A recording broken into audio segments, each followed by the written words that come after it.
नमस्ते। कैसे हैं आप सब? स्वागत है आप सबका हमारे YouTube चैनल पर एक बार फिर से। तो अभी हम पढ़ रहे थे शिव पुराण का एक अध्याय जिसका नाम है देवी के द्वारा दुर्गमासुर का वध तथा उनके दुर्गा, शताक्षी, शाकंभरी और ब्राह्मणी आदि नाम पढ़ने का कारण। अभी तक हमने इस अध्याय में पढ़ा कि कैसे एक असुर ने सारे के सारे वेद चुरा लिए और उन वेदों को अदृश्य कर दिया।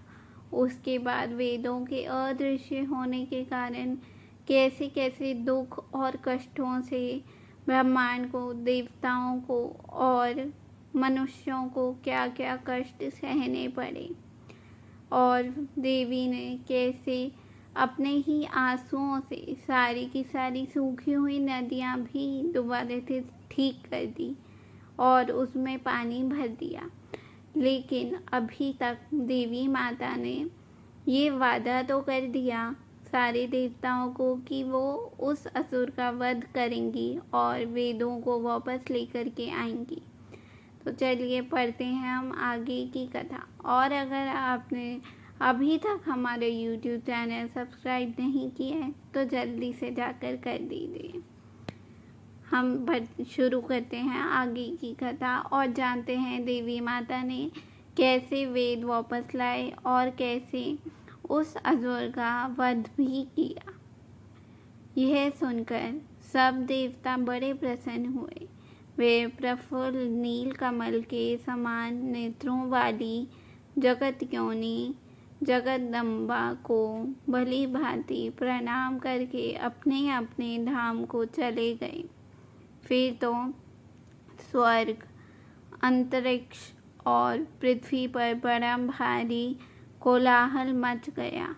उसे सुनकर उस भयानक दैत्यों ने चारों ओर से देवपुरी को घेर लिया।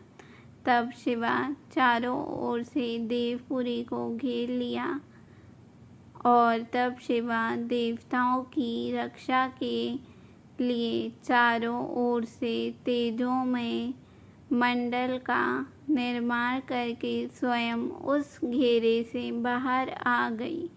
फिर तो देवी और दैत्य दोनों में घोर युद्ध आरंभ हो गया। समरांगण में दोनों ओर से कवच को छिन्न भिन्न कर देने वाले तीखे बाणों की वर्षा होने लगी। इसी बीच में देवी के शरीर से सुंदर रूप वाली काली, तारा, छिन्नमस्ता, श्रीविद्या, भुवनेश्वरी, भैरवी, बंगला, ध्रुमी, श्रीमती, त्रिपुरा सुंदरी और मातंगणी ये 10 महिविद्याएं अस्त्र शस्त्र लिए निकली। तत्पश्चात देवी दिव्य मूर्ति वाली असंख्य मातृकाएं प्रकट हुई। उन सब ने अपने मस्तक पर चंद्रमा का मुकुट धारण कर रखा था और वे सब की सब विद्युत के समान दीप्तिमती दिखाई देती थी। इसके बाद उन मातृगणों के साथ दैत्यों का भयंकर युद्ध आरंभ हुआ। उस सब ने मिलकर उस रौरव अथवा दुर्गम दैत्य की 100 औषधीय सेनाएं नष्ट कर दी। इसके बाद देवी ने त्रिशूल की धार से उस दुर्गम दैत्य को मार डाला। वह दैत्य जड़ से खोदे गए वृक्ष की भांति पृथ्वी पर गिर पड़ा। इस प्रकार ईश्वरी ने उस समय दुर्गमासुर नामक दैत्य को मारकर चारों वेद वापस ले देवताओं को दे दिए।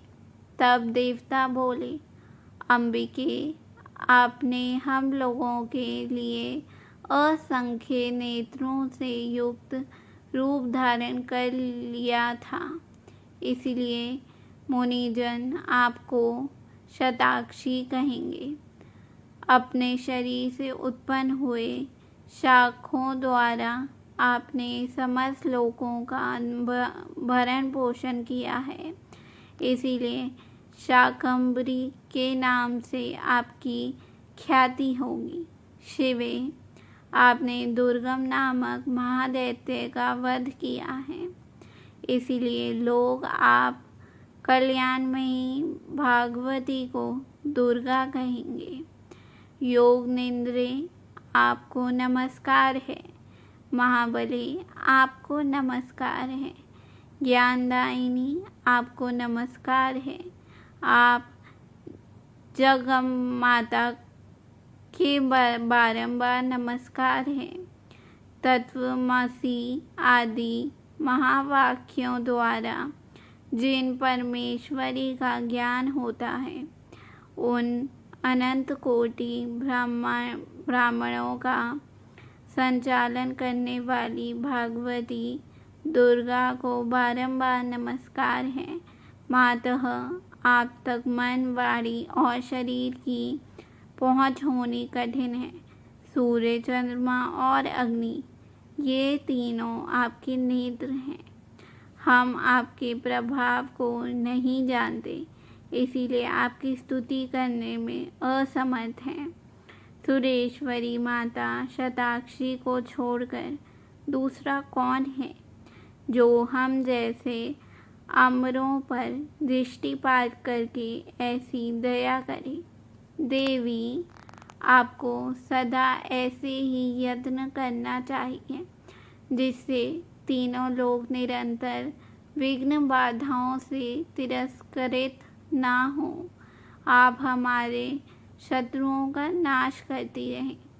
देवी ने कहा, देवताओं, जैसे बछड़ों को देखकर गायें व्यग्र हो उतावली के साथ उनकी ओर दौड़ती हैं, उसी तरह मैं तुम सबको देखकर व्याकुल हो दौड़ी आती हूँ।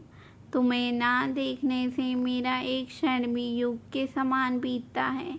मैं तुम्हें अपने बच्चों के समान समझती हूँ और तुम्हारे लिए अपने प्राण भी दे सकती हूँ। तुम लोग मेरे प्रति भक्ति भाव से सुशोभित हो, अतः तुम्हें कोई भी चिंता नहीं करनी चाहिए। मैं तुम्हारी सारी आपत्तियों को निवारण करने के लिए सदैव उद्गत हूँ। जैसे पूर्व काल में तुम्हारी रक्षा के लिए मैंने दैत्यों को मारा है, उसी प्रकार आगे भी असुरों का संहार करूँगी। इसमें तुम्हें संशय नहीं करना चाहिए।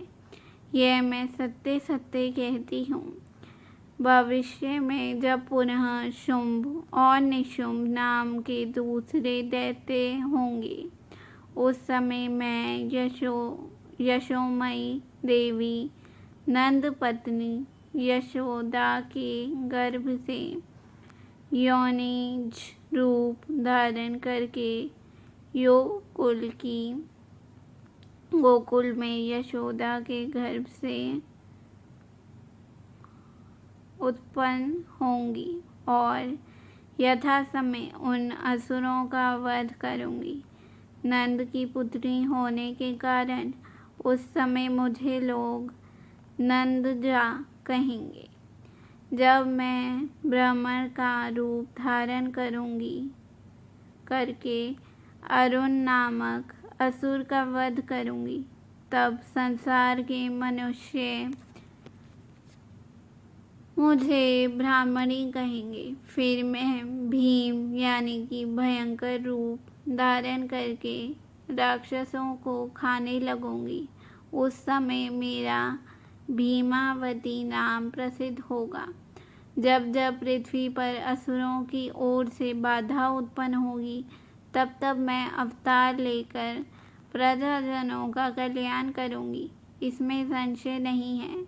जो देवी शताक्षी कही गई है, वे ही शाकंभरी मानी गई है तथा उन्हीं को दुर्गा कहा गया है।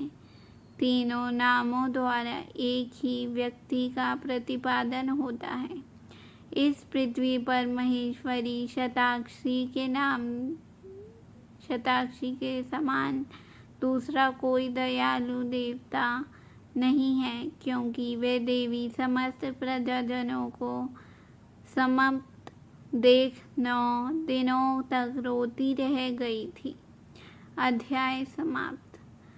तो कल हम पढ़ेंगे एक नया अध्याय जिसका नाम है देवी के क्रिया योग का वर्णन, देवी की मूर्ति एवं मंदिर के निर्माण, स्थापन और पूजन का महत्व, पराम्बा की श्रेष्ठता, विभिन्न मासों और तिथियों में देवी के व्रत, उत्सव और पूजन आदि के फल तथा इस संहिता के श्रवण एवं पाठ की महिमा।